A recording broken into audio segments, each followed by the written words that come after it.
One of the questions that I will start with here is earlier today, somebody asked me how they could possibly move through an addiction recovery program in 2 weeks.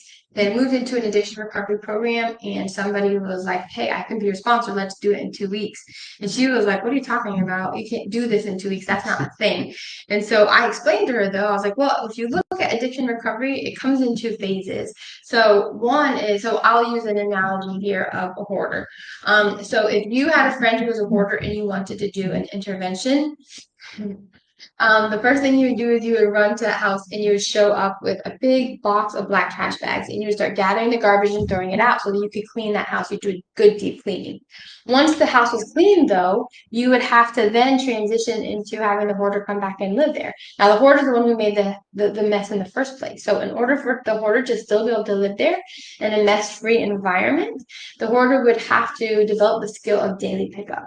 And so that's what I look for, when I'm looking at an addiction recovery program, you kind of want to see both of those phases. One, to give you the great, big, good, deep cleaning, but also the tools and resources to help you maintain kind of the clean environment. So if someone is in an addiction or a compulsive behavior, I mean, not everybody identifies as an addict of any kind, but some people are like, man, I just cannot stop drinking these Diet Pepsis, or oh man, like I'm up every night till 2 o'clock in the morning watching Facebook videos, and or whatever it is. Some people just stumble over like compulsive behaviors that maybe they wouldn't necessarily relate to as an addiction. But either way, like when we're in that space, we're really just trying to find something that will help us to feel better. That's really what we're doing in that space of compulsive behaviors or addiction. We're just trying to do something that will very quickly relieve how we feel. I think sometimes the things that get named addictions are the ones that, overtly maybe hurt other people, or we could see like destroying our lives.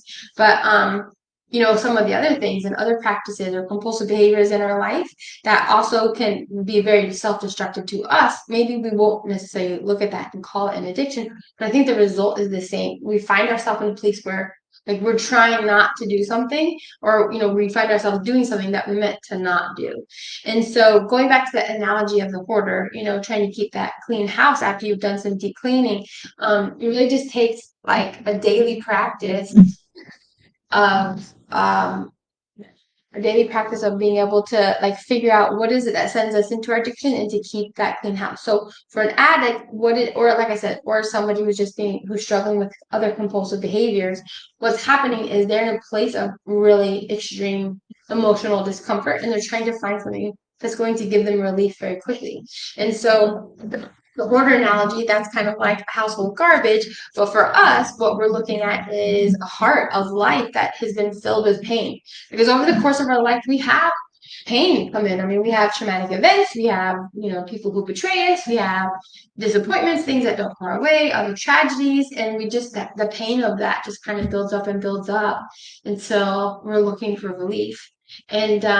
And so when we do addiction recovery, like one of the first things, like especially if you are familiar with the 12-step program of any kind or whatever, what that's doing is focusing first on doing a really deep clean of those emotional things that have built up over time so that we're not carrying them, because as we carry them, they constantly move us into a place of like needing relief because we're reliving them, we're thinking about them, or we still hold on to them.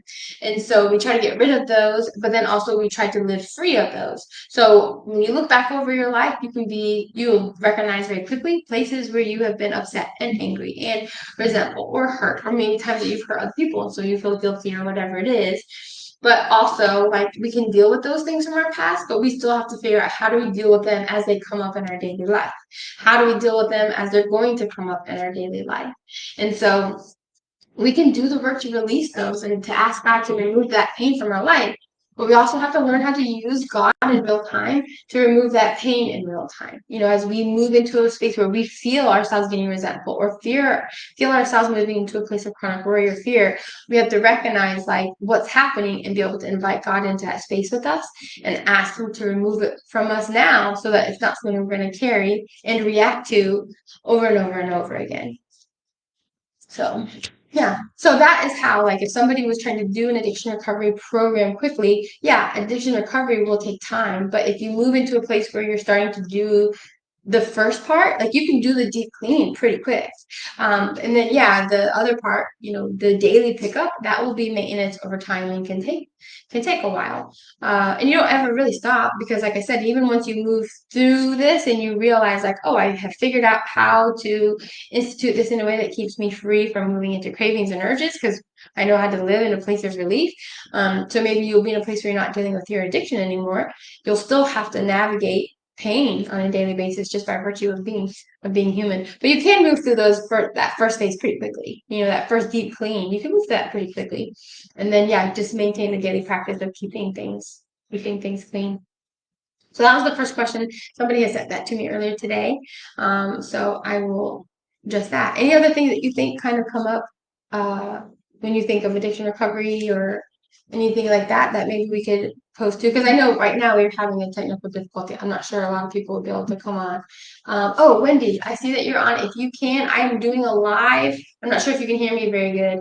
So if you look in the comments, I'm doing a live on the main page. Hopefully you can hear me. Enough to go to the live over there. So, um, anyway, you have better audio on the live that we're doing on the main page right now because I have a mic, so hopefully you can hear it okay. But yeah, do you have any other questions that you would think come up? I mean, I can think of 1,000, but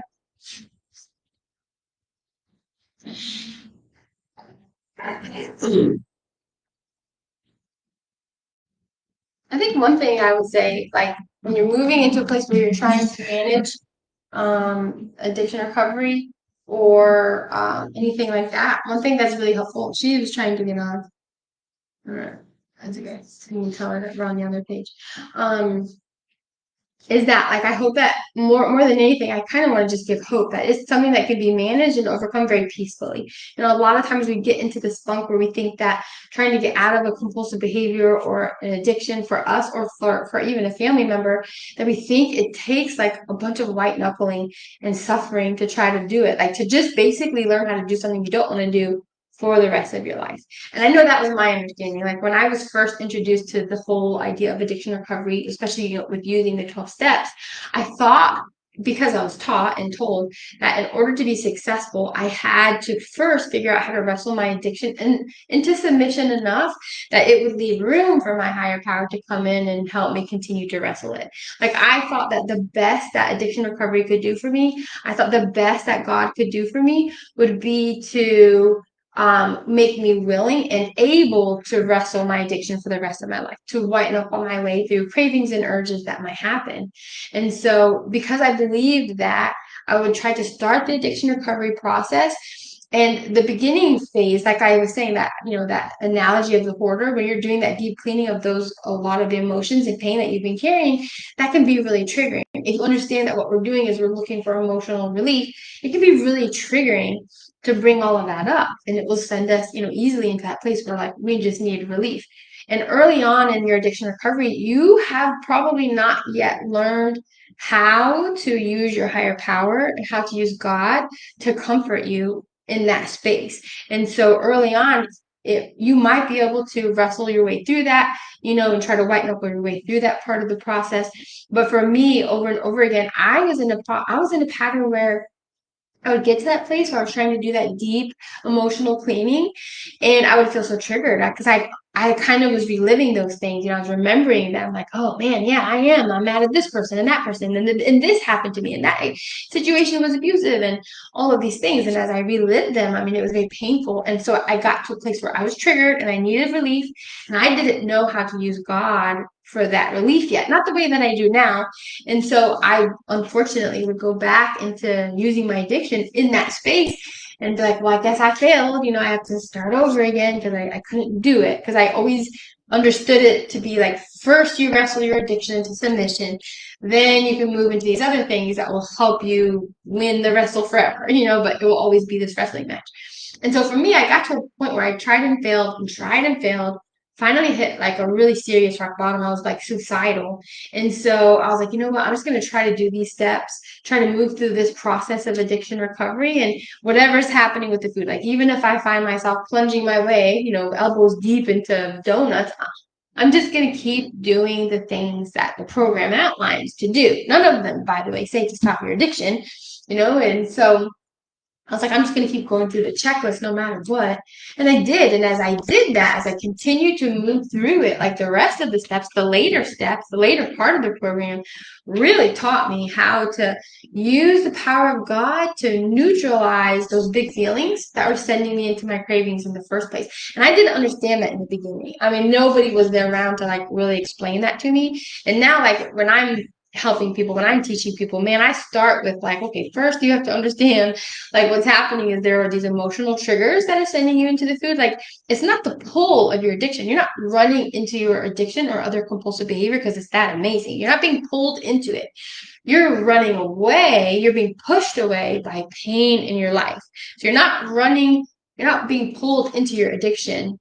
You are running away from pain. You are running towards something that will just help you to find relief. And as you go through the practice of learning how to use your higher power for that relief, it's so effective. It works better, faster. It lasts way longer than, whatever thing you were using for your addiction. It lasts way longer than that ever did for you. And over time, you just realize, like, that's the better drug.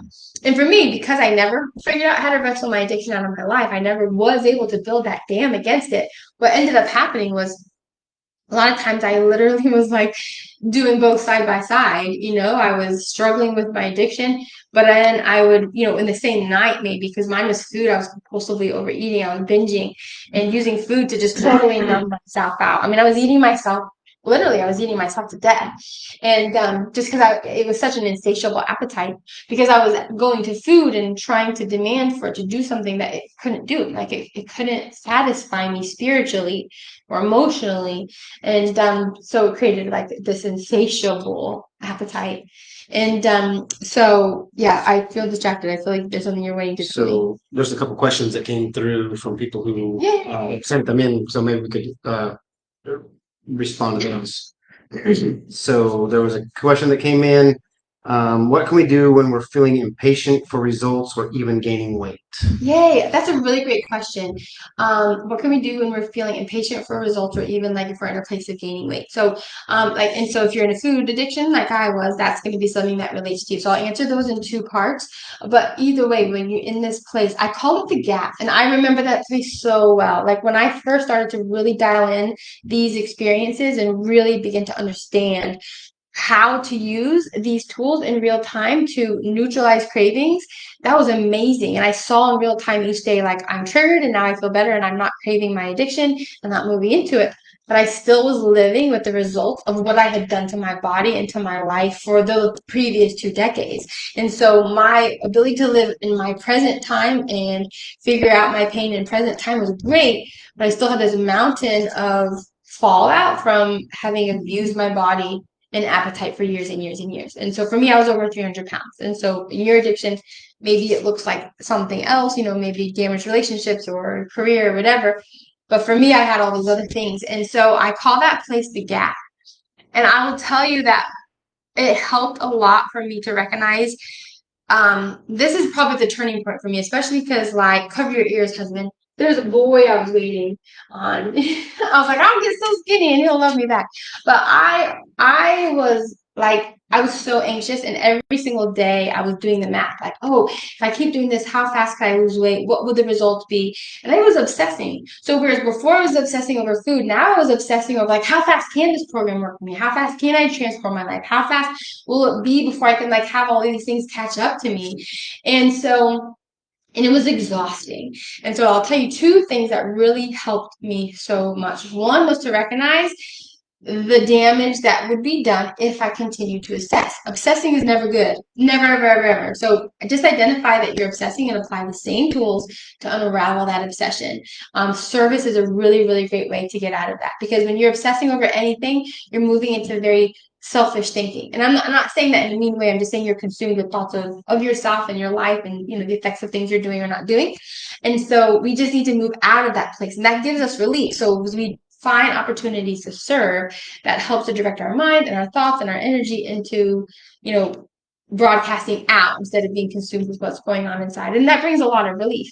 So recognizing the danger of obsessing and again, applying tools to move out of that obsession was super helpful.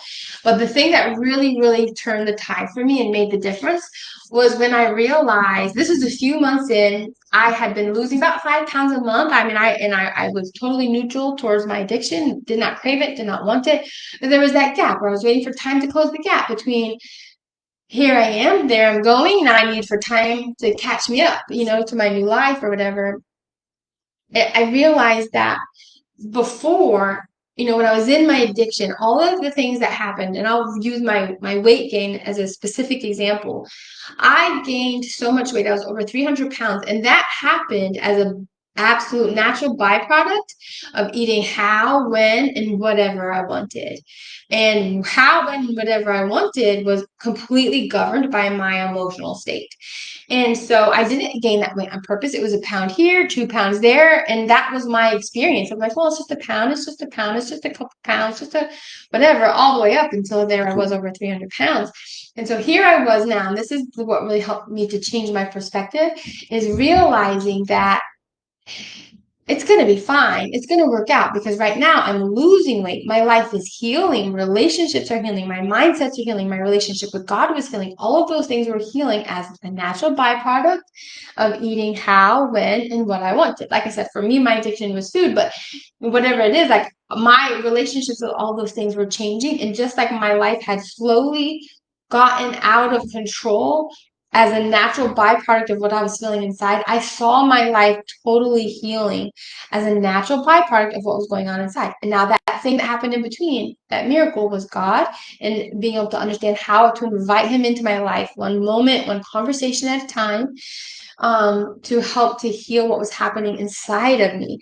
And once I realized that I was on the same trajectory, but in reverse, before, my life was becoming more and more out of control and distorted and deformed as a result of how, when, whatever I wanted. And now it was coming back together and healing how, when, whatever I wanted. I realized that I didn't have to obsess. I didn't have to push. I didn't have to count days. I didn't have to do anything except let time close the gap. And so I really tried to redirect my thoughts to how could I be present in that moment? Because I'll be honest, like and again, I'll use weight as an example, but I think there are a lot of other things in our life that can apply to this. And so I think that this idea that just understand that this is a once in a lifetime opportunity for you. Like it's a painful place to be. I did not enjoy being in that gap. And in some ways, I think I still feel like I'm in the gap. There will always be a gap. I've kind of achieved the weight loss I wanted. I'm out of my addiction, but I'm still in a place of pain. Like right now, I'm like, well, how can I apply these principles to heal some other relationships in my life and to overcome some other, triggers and traumas that I've had.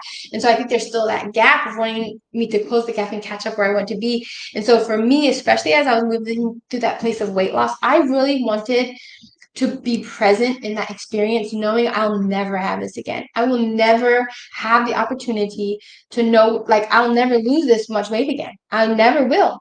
And so I really wanted to be present in that process. I journaled about it.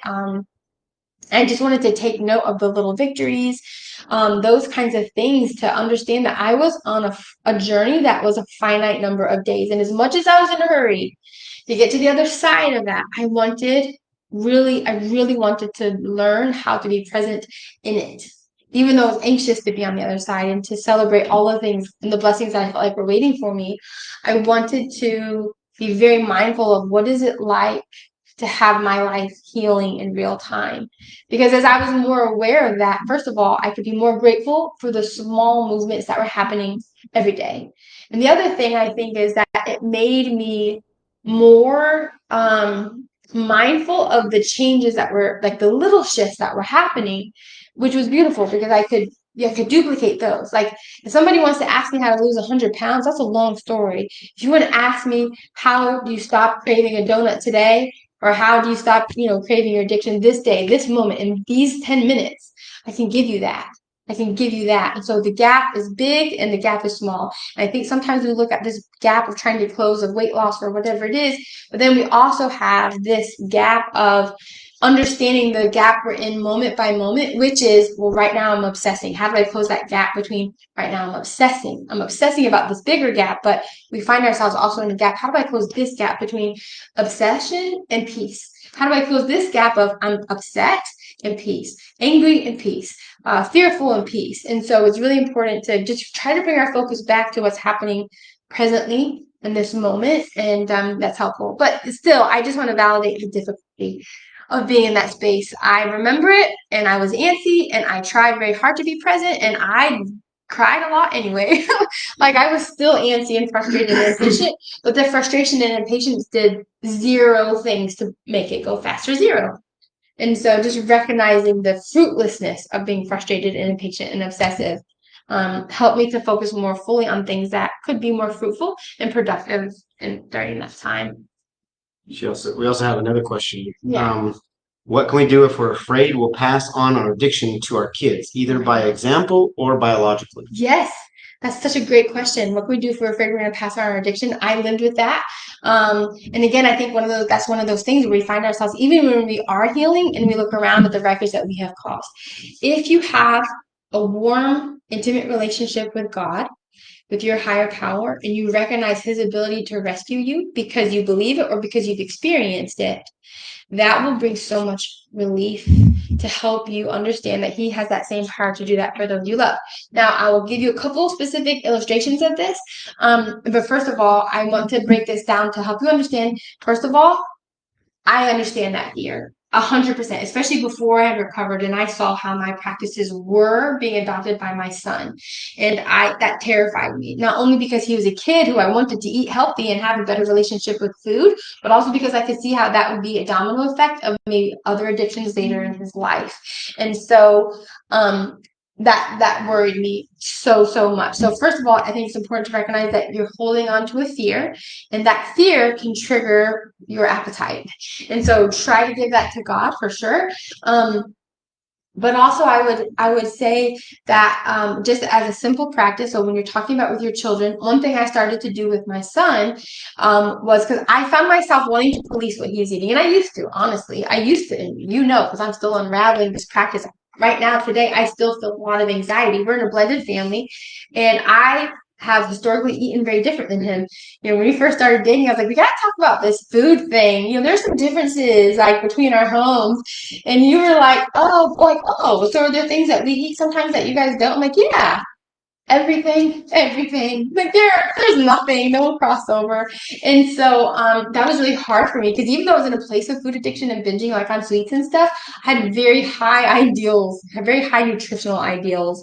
I was living like a double life. Like for lunch, oh yes, I will have tofu and water with nothing in it. But for dinner, I'm like, bring on the ice cream and the extra sour cream and whatever. Just if I was in my feelings, I ate one way. If I was in my brain, I was eating a different way. And so I'm still managing these things, like kind of some anxiety around food as I'm watching us still like managing how we all eat differently and wanting to like feel myself like, oh, is that emotional overeating child? Like, don't do that. You don't want to eat after 10 p.m. or whatever. So I'm still managing that, but I will tell you that like when I was recognizing this danger in my son's life, what I did was figure out like, okay, so in my life, I know that if I focus on the addiction, it creates more fear and frustration and a sense of not being in control. I also know that it's my emotional dysregulation that's sending me into it. So I had to back up and really reverse engineer what I was doing with my son. And instead of saying, no, we do not have M&Ms at 10 a.m. in the morning. No, we do not drink soda with every meal. No, which is what I wanted to do and probably still find myself doing. I think mostly I silently have angst. Don't you think? I'm not really policing everybody's food. In my brain, I am a little. In my mind, but I realized that, like, in order for me to best serve my son, what I've done is break it down to what are the things that I do to keep a clean house emotionally, to keep me from being triggered into my addiction. So for me, my son, he's 9 now, and for the last year before bed, we spent time together, and I asked him a series of questions, and this is how I explained it to him and taught him. And I don't know how old your children are. But try to give them the resources for addiction resilience and addiction management, meaning create that warm and intimate relationship with God, teach them how to find relief through God, not necessarily even from addiction, because they might not be in a place of addiction, but you already know and can be sure they are in a place where they are experiencing pain, frustration, disappointment, whatever it is. So what you can do is arm them with the resources they need to find relief from them, so they will never have a use for addiction. I only had a use for an addiction because I had big feelings and I needed relief from them. So what I'm doing is I'm teaching my son how to identify the big feelings and how to get relief from them with God's help. So this is what it looks like for me and my 9-year-old son. At night, and he's little, so I've changed the verbiage a little to help him understand. But the questions I ask him are, okay, babe, like, where are you holding onto some fear? Like, what is it you're feeling afraid of today? Uh, and then, what are you feeling resentful of today? What are some ways that maybe you're just thinking about yourself and maybe weren't thinking about other people? What are some ways that maybe you weren't being dishonest? And I have explained to him that dishonesty isn't always just telling lies or having secrets. Sometimes, because he has anxiety and he gets to a place where he chronically worries, as you know. And so I tell him, like, hey, if you're worried that, well, for him, he has all these weird fears about animals. Like, truly, he's like, when he was little, he was afraid to drive with the windows down because a coyote might jump in the car. And so when I'm like, Dave, when you're feeling anxious about those things, you're making up a reality that hasn't happened. You're making up the possibility of a future that isn't real. And that's a little bit dishonest because you're not in like you're a liar way, but like, hey, that's not real. And you're conjuring this up to, and now you're in pain over it. So I asked him, like, where are some places that maybe you're being dishonest and thinking of things that aren't real, that are hurting you? He also wanted me to add, where are you sad? And then I asked him, okay, so are there anybody that you owe an apology to? And I also asked him, are there any secrets, the things that you have to tell someone right away, like a secret that you have to like get rid of, or things that you have to make right? So we asked those questions, but what I made very clear to him is, hey, especially as your mom, like, I'm not asking you so you can tell me, although he does tell me. I was like, so I coached him that through that process, when you go through it, I'm not asking you a question and expecting an answer. I'm coaching him through the question to ask God. And then he pauses and he waits for the Holy Spirit or for God to kind of bring to his mind something that he is afraid of, that maybe he forgot about. And that happens a lot. He'll be like, oh, yeah, I remember. I did get afraid. This morning I was worried that I was going to open the door and the dog was going to run out and maybe I'll get in trouble because I let the dog out. And that stressed me out. And I remember. I'm still feeling that, or resentful. And I let him know, like, sometimes you'll be resentful at me. Probably you will. Sometimes I'll reaffirm to that. I'll say, you probably might be mad at me today because remember you did get in trouble because you let the dog out or whatever, and I let him know it's safe. Like, he can totally be mad at me. We don't have to make it a conversation. And so, yeah, I take him through those questions, and I'll tell you that has changed his life. Like last summer, actually, he had a kind of a traumatic experience, and I started doing those questions more earnestly, and it has unraveled this trauma for him. I mean, it's changed his nature. And whereas before, like, he did have some compulsive behaviors, definitely food was a thing. I mean, we had to address that he was sneaking food, out of the pantry, and hiding it, hiding the garbage, and that's a thing of the past, and so it's kind of unraveled a lot of those compulsive behaviors that were scaring me because I was looking ahead. See, I was being dishonest. I was fabricating a future that hadn't happened. But I was like, I could see how this will snowball into what I had been dealing with. And so anyway, that was a really long answer, but I hope that helps. But just distill down what we're doing to unravel our emotional state, distill that down and give those resources to your children so that they will not have a use for their addiction. Perfect. Good. All right. We had another question.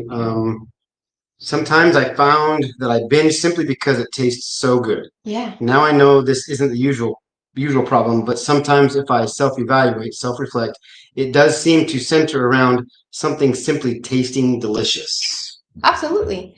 Things do taste delicious, and key lime pie is on top of the list. So, yes, I get it. I think it's a really great thing to put. Yeah, so you don't know my life.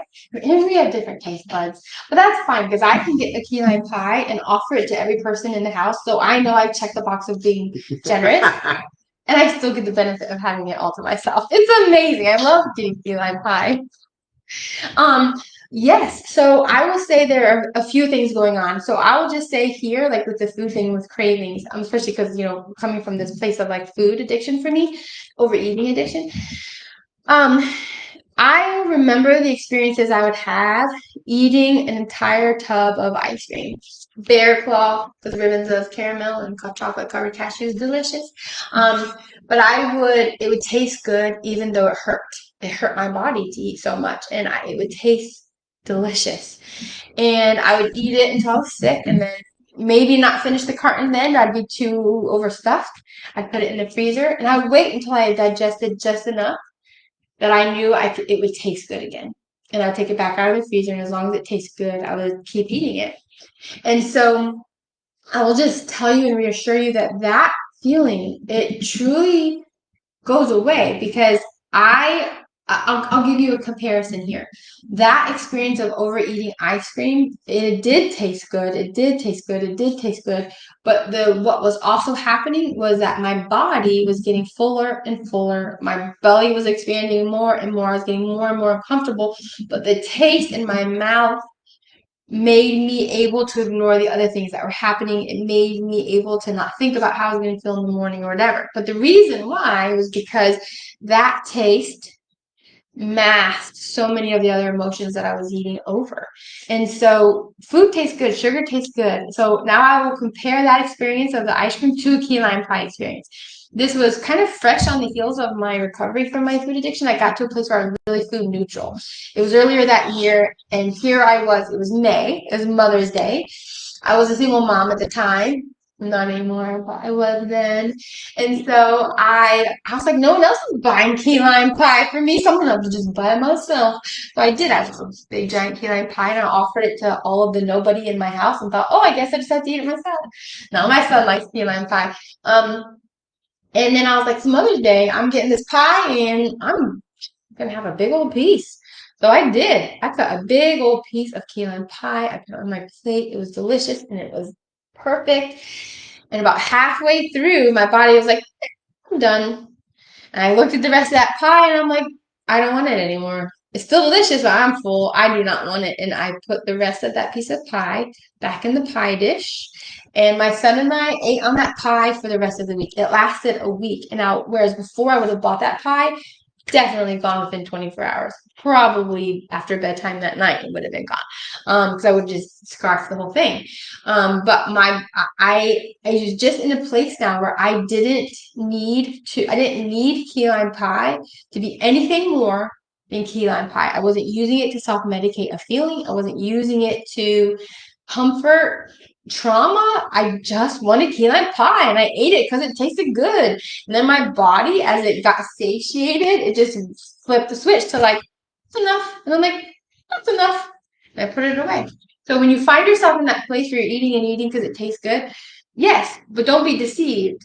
Your pull to the bite and the next bite and the next bite when you know you've overeat it, understand that there is still something else happening underneath, and to use that as a time of reflection, not shame, never, because that will just build up more emotions for you to eat over, but use that as a self-reflection, like, there's something going on here. If I'm wanting to eat and I'm not hungry, there is something going on, and just pause or don't keep eating and still pray and say, God, what is it? What's bothering me? Why am I overeating? What is it that I'm eating over? Where am I fearful? Where am I resentful? Where am I being overconsumed with myself? Where am I maybe being dishonest?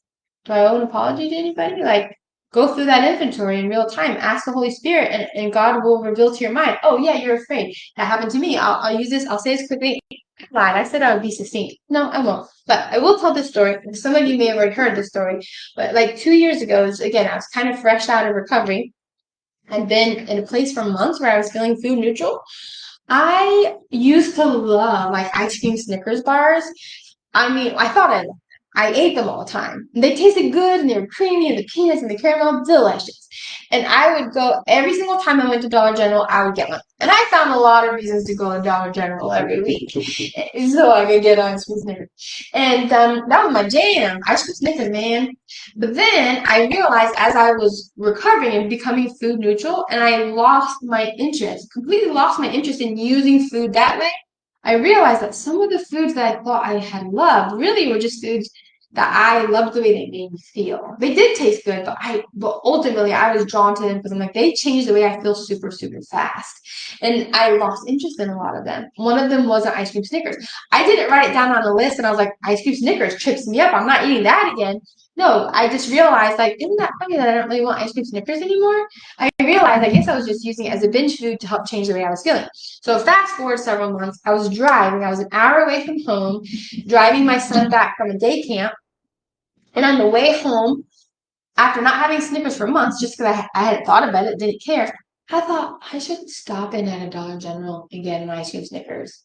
And it wasn't a craving, it was just a food thought. And I was like, why am I thinking about an ice cream Snickers? I haven't thought about an ice cream Snickers for a month. I should also say it was like the third time the thought came. Because at first it was like, I should get an ice cream Snickers. And I'm like, I should get an ice cream Snickers. I'm driving. And then I had the other thought, like, go keep an eye out for Dollar General so I can get an ice cream Snickers. I'm like, I will keep an eye out for a Dollar General.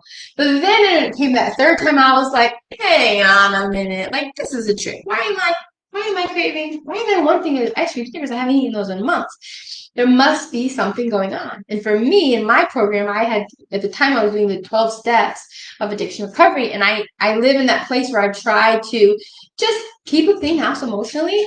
Specifically, the maintenance steps. One was to, take inventory of where are you collecting fear, resentment, those things, and get rid of it as fast as you can. The other one was, maintain a daily relationship with God. That helps you be resilient and avoid cravings. And then the other one was just make sure you're serving other people. It keeps you out of your, being in your own mind, and it helps a lot. So as I was driving, thinking, I am craving a ice cream Snickers. I did not know why, but I knew there was a reason, even though I didn't know. So I started the process that I have taught my son. And as I was driving, I'm like, God, what fear am I holding on to? Resentment, whatever. And I'm like, oh, earlier that day, my transmission started to slip. And I was a single mom at the time. And I was like, man, I can't have my car be busted up. Like, how am I going to afford blah, blah, blah. So I was terrified. I was like, I'm going to be without a car. I'm not going to have the money to fix it. How am I going to get my son anywhere he has to go? I was afraid. And I realized, like, I got to give this to God. It's not serving me. And so I prayed as I was driving. I was like, God, I am afraid for all of these reasons, but I'm going to give that to you. Like, can you please remove this fear from my life and help me be focused on solutions and aware of, like, the miracles that can help me move through this, whatever. I just have to trust that I'm going to be okay. And then I was like, okay, so I took inventory of where am I feeling some emotional discomfort. And then I was like, moving on. Okay, so because usually if I'm really good at dialing in my daily practice of staying really connected to God, that helps me avoid having cravings in the first place. So if I'm having a craving, I'm looking back and saying, did I miss something with my daily spiritual practice? So I thought about it and I was like, oh well yeah, actually, because of the last 3 nights in a row, I had been so exhausted after driving my son home from camp that at night I'd put him to bed and then fall asleep with him. And then in the middle of the night I just woke up and moved back to my bed. So I didn't do my spiritual practice at night. I missed it for 3 days in a row. And so I realized, oh, I hadn't done that. And then I asked, well, what about service? I'm like, yeah, I've been doing a lot of service the last few days, so I'm good there. One of the three was good, but the other two boxes of not trying, of making sure I'm getting rid of big feelings as they come and keeping my spiritual practice, that had been sloppy, for those last few days. So I'm driving and I was like, okay, God, let me give you my fear. Who can I serve? Because that always helps me get out of like cravings. And I had a thought come to mind of something I could do while I was driving, some calls I can make. I made those calls. And then the craving went away. I mean, I'm telling you, the craving went away. I no longer cared about the Snickers. It was cool because like that night I also had been invited to go to my sister-in-law. She was camping with some kids and she had invited me up for s'mores. And I was really thinking about those s'mores. But by the time I got to the camp, I mean, I'd done all that, and I'm like, I didn't really feel like having a s'more. So I didn't. And it wasn't because I'm like, I will not have a s'mores. I will not have a s'mores. I didn't have a s'mores because by the time they cracked open the chocolate and marshmallows, I realized I don't really feel like it. I'm still full from dinner, so I passed. So yeah, that's it. So if you're in that place and you're craving or overeating, just know there's something else going on and take the time to figure out what it is, and it stops it. So we've had a question and a comment. So let's do the comment first, and we'll follow up with the question. I really will try to be succinct. Anyway, so here's the comment. I've experienced seasons of God delivering me from compulsive, Yes. obsessive food issues and blessed me with food neutrality. However, sadly, over time, I relapsed. It's happened so many times. I have so much fear that anytime I'm having food peace, I'm always uncertain, worried about my ability to Mhm. sustain it long term. So maybe talk to Yeah. how could she work moving from a relapse into but maintain it for long term. That is such a good question. And I have talked to a lot of people who've had this experience. I know who sent this question, and I think just remind me who it is after because I have a recording I want to send to you. And if anybody else wants this recording, I will also send this to you that kind of addresses this thing. But here's the thing it's very important to know that your addiction is not one big solid mountain in your way, it is a pile of sand. And it is made up of grains of sand. The moments that you have felt peace and deliverance by God out of your addiction, those are wonderful moments. You're still vulnerable to the grains of sand rebuilding in your life, where we are holding on to pain, where we're holding on to fear, where we're holding on to all of these things. We can find ourselves in a place where we are still needing relief. And so, in this space, one, I will say, remember, if you're in a place of peace and you start to fear, you got to get rid of the fear. You must. That is what's going to make you most vulnerable, not your past, but the way that your past has informed what you believe about the future. So just immediately stand back and recognize that you are fearful. You can't hold on to that fear. It will destroy you. You have to give it to God. You must. And then, because I would tell, like my early days of recovery, I was afraid all the time. Like that day with the ice cream Snickers, I was terrified. I was like, maybe I'm gonna lose my recovery. I cannot believe I'm craving an ice cream Snickers after all this time. And I had stopped using a sponsor a few months earlier, so I'm like, maybe I can't do this by myself. Maybe. And I was like, man, I gotta get out of my head and I gotta just do what I know to do to stop, not the addiction, but to stop the overwhelm of these big feelings. So my counsel to you would be to just recognize that you're moving into a place of fear and that is what's going to make you vulnerable. And immediately work to give that to God. Moving into dysregulation. Yeah. Anytime fear is the will be you're emotionally dysregulated. Yeah. And that is it. And that's why people who are like, oh, I can never eat donuts again in my life because one bite sends me into a binge. It's like, it's not the donut. No donut's that powerful. It's not made with magic flour. I'm sorry. It's not the donut. It's not the sugar. It's not whatever the thing is that you think triggered you. What it is, though, is if you believe one bite of something is going to send you back to binging and relapse, what has that meant for you? What have you lost? What have you gained? How has it destroyed your life and your body and relationships and the promises you've broken? There's trauma. If people who've been in an addiction have experienced trauma as a result of being in an addiction. And if you believe you're one bite away from moving back into that whole full experience of trauma and maybe hurting people that you care about, that one bite is going to fill you with fear. It's going to fill you with resentment. How come I can't just have a bite and everybody else can just eat donuts and not have it bother? It's going to fill you with this sense of shame. It's going to fill you with like, I need to hide this. It's going to fill you with, oh, I'll just start again tomorrow. That's dishonesty. You are going to be filled with huge emotions that then you will eat over. Not the sugar. Sugar is not that powerful. It's not that magical. But those feelings, yeah, that's what you're looking for relief from. And so if you believe you're one bite away from relapse, then you will be, but not because the bite had any power over you. It's because the bite brings on all of those feelings that you will try desperately to escape. I feel like there was two parts to the question. Did I answer both parts? One was when you're, the other thing is when I meant that thing about the mountain and the sand, just recognize when you feel like you're in a season of relapse, again, it's easy to feel like it's that mountain again. Understand, just back up and realize, no, it is a practice each day. This is what I tell people. If we're working together and I'm helping you through this part of your life, if this is the first time we've chatted, between now and lunchtime, you'll probably still have an addiction. But between now and lunchtime, I can teach you the tools and resources you need to back out of that place of being triggered and moving into your addiction in that moment.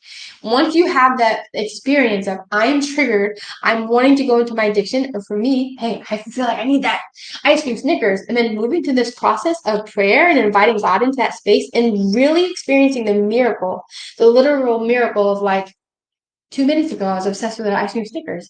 And now, like, I don't even feel like eating one. That's a miracle.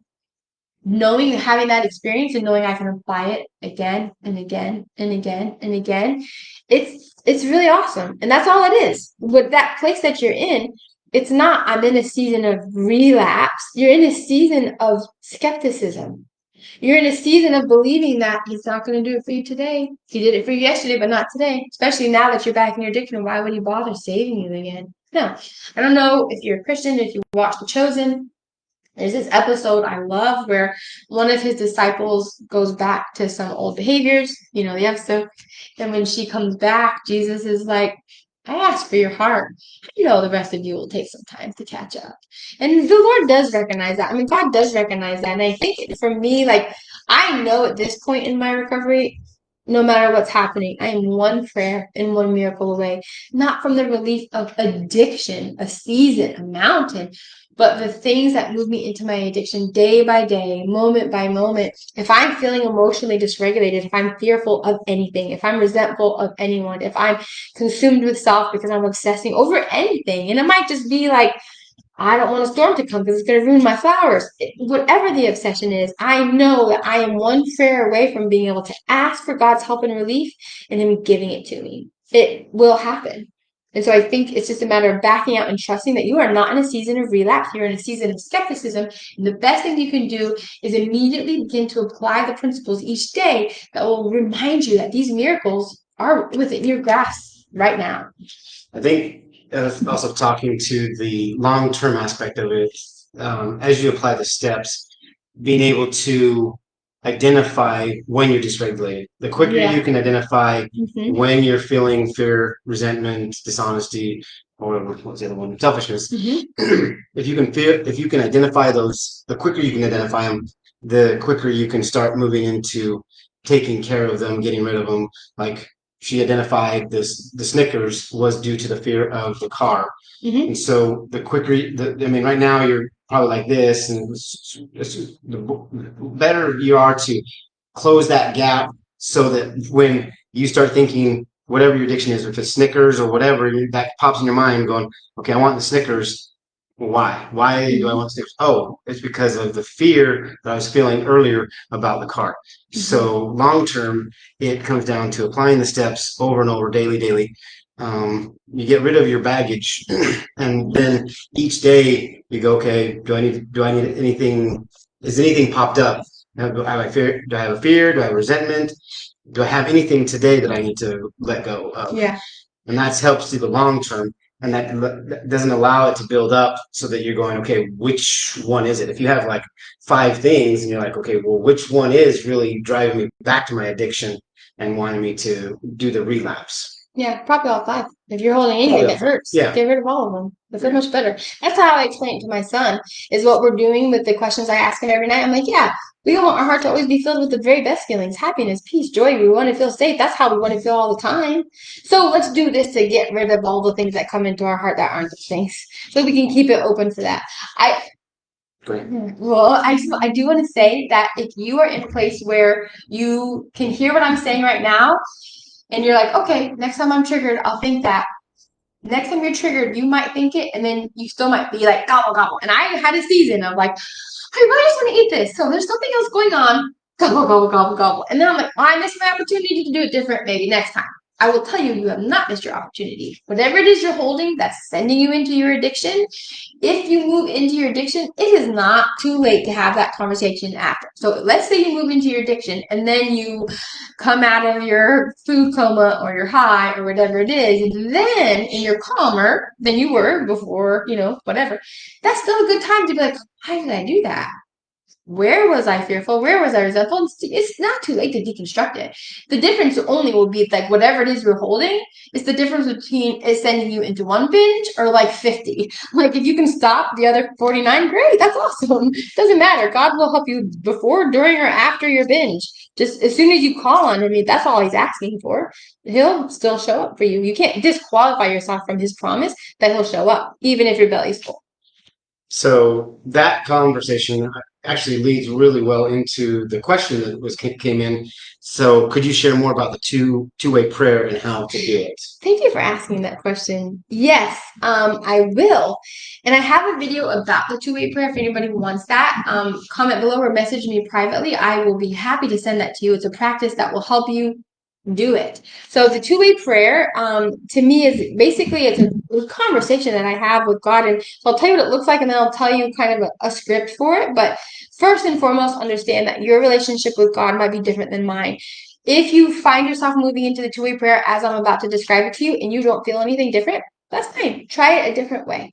So what is it that makes you feel like you can get a sense that God is speaking back to you? Maybe with words in your mind or feelings in your heart or whatever. So just dial that in and he will reveal himself to you for sure. So the two-way prayer for me, I'll tell you what it looks like as I move through this daily questionnaire, kind of like the way I described it to my son. When I was first moving through addiction recovery, I had been given a script. Somebody was like, okay, ask these questions every day and send them to your sponsor, like answer them and send them to your sponsor, which was like some of the ones I told you about my son. Where was I fearful today? Where was I resentful? Whatever. And I found myself in this pattern where I was like, okay, answer the questions and send them to my sponsor. It didn't really do anything for me. But then I realized, like, these are questions I should be asking God because I don't always know. So instead of saying, she's asking me the questions, I'm going to answer them and write her, I would pause and I would be like, God, I would say it in prayer, God, where was I fearful today? And I would wait to see what came to my mind. And it wasn't a voice saying, thou wast angry at thy brother for letting their dog poop in your yard. It wasn't like that. But it was just like what would like I would immediately remember something in my mind. And I'm like, where was I resentful today? And something would immediately come to my memory. Where was I selfish today? Something would come to my memory. So it wasn't like literally a conversation. I'm saying these and I hear God saying things to me in words, but there was a response, a spiritual, I guess you could say, response to what I was asking God. Where am I holding fear? God will show me where I'm holding fear by pointing at least for me, this is for me, it might look different for you. The way that you and your God have conversations might look different, and that's okay. Just give him an opportunity to practice this dialogue with you. He knows how to speak to you. Like my son is 9 or 10 now. I'm 42. If I want to talk to him, I'm going to use verbiage that works for him. So just be patient with this process and let God reveal himself to you. But ask the questions. So for me, when I would ask where am I fearful, something would come to my mind. And that really helped me to dial in my recovery so beautifully because I knew I was holding on to things. I just didn't really always know what they were. I could see that I obviously was because of the way I was feverishly moving into my addiction and food for relief. I just didn't know what it was. And so that is that two-way prayer. And that's how I first started to utilize it. And then I will just say that as I utilized the two-way prayer in that way, God, where was I fearful? And I used it literally kind of as a script and just responded to the things that he showed me. It became something that was so second nature to me that it's amazing because now I feel like I'm able to keep this dialogue with God even in my normal everyday life. Like you've mentioned, like wow, you get revelation so fast. I'm like, well, I have a lot of practice because every day I'm having this conversation with God and asking Him to show things to me I couldn't see. Good example, which is not addiction related, this two-way prayer. The other day, Rob and I were having a discussion, and it wasn't an argument, but it was just we were kind of locked in this thing where I'm just like, I'm totally seeing it this way. You're totally seeing that way. I see that. How do we reconcile it? And as I asked that question, like, how do we reconcile this in my mind and in my heart? Like, I brought God into that space. I'm like, God, like, help me to see things as they really are. Help me to understand. And immediately I recognized something that he hadn't said, but I was like, oh, I understand your perspective better. Your perspective is rooted in this, isn't it? He's like, yeah. He got a little tearful because he was like, 100%, Gwen, that's absolutely what it is. And so we were able to very quickly move to a conflict resolution. And so as you begin that two-way prayer with that script, basically, where was I fearful, resentful, that's a really good foundation to start a longer, more intimate, warmer conversation just about everything in your life. I hope that answers that question. About the two. Yeah, okay, yeah. And send me a message too, Wendy, so that I can remember because if I forget to come back to these comments, I don't want to forget. So I want to send that to you. So there's another question. What are a couple of your favorite go-to prayers from the Big Book? Oh my, that's a really good question. I have to tell you honestly, I had some in the beginning and now I don't. So I will tell you some of my go-to prayers now. And I'll tell you in the beginning what some of my go-to prayers were from the big book. The one I love is the step 3 prayer, which talks about giving your will to God and asking God to use you to be his hands, basically. Like, I surrender to you. Please use me to, serve others in the world. It's been a while. I can't even remember it right now. But the step 3 prayer, I love the step 3 prayer. I want to say the step 7 prayer, but I don't remember what it was. There were a couple of those prayers that I really loved in the beginning, and I'll just tell you that I those were really helpful for me in the beginning. They gave me a good rock to go back to when I was feeling dysregulated and trying to get back in that place where I was trying to be service minded and close to God. But I will tell you that as I have gotten more intimate in my relationship with God, those prayers have changed. So whereas before they were very script based and they were wonderful, they really were great. Um, Wonderful, wonderful. And I recommend that if you don't know what to pray for, if you don't know how to ground yourself back out, yes, get a few prayers that you have literally written down. I have an app that has some in there. If you want that, then send me a message. But now the prayers that help me most, um, is one, I ask God to show me things as they really are, to let me see things as they really are. Because I know that if I'm in a place of fear or resentment or whatever, I'm looking through a distorted lens. And so that I would say is probably my most favorite prayer that I use most often. God, please help me see things as they really are. And also, I will say that when I'm dysregulated, I know that I am more likely to cause pain to other people. I'm in a place of fear or resentment or whatever. And I know it's going to be a minute before that passes. But in the meantime, I am vulnerable to also hurting his feelings or hurting my children's feelings. And so the other prayer I say a lot is, God, please help me not hurt anybody's feelings. Please help me not hurt him. Like, I don't like, as I'm figuring this out and regulating and waiting for you to relieve this from me, please help me to not hurt other people. And I try to be really mindful of how I can love and serve those around me, and I will ask to see those opportunities to because God will show me those opportunities. So yeah, so there you go. Step 3 prayer, awesome, awesome, awesome, awesome. And now it's like other stuff. Very cool. Uh, I don't have any other questions, so Okay. they haven't said anything else in or Great. whatnot. Yeah. Well, thanks for everybody who came in. I know we had some technical difficulties in the beginning, so you guys are like troopers times 10. You're amazing. Are there any other questions that I could answer before we wrap up? I'm happy to answer any other questions you have. I want to do another live in a couple days, so if you have other questions, feel free to send them to me and we can answer them also in our next live. If you're not able to get on, no problem. I can send you the replay. So especially if I'm answering one of the questions that you send me, I'll make sure I can send you the replay. So if you can't see it live, you can see it. You can see it later. So yeah, thank you. Thanks so much for hopping on. I hope that was helpful. If I did answer any of your questions too lengthy and you want me to hear me say it a little more succinctly, you can text me or message me and I will answer it better. I promise. Thanks so much for getting on. You guys are awesome. Anything you want to say or? No, everybody was great. They had a lot of good questions, and we're hopefully able to help guide some of y'all into, helping with what you're struggling with. So, Yeah. thanks for the great questions, and yeah, this was a lot of fun. Yeah. Thanks. Thanks. Thanks. Thanks. Have a great night, ladies. Bye. Yeah.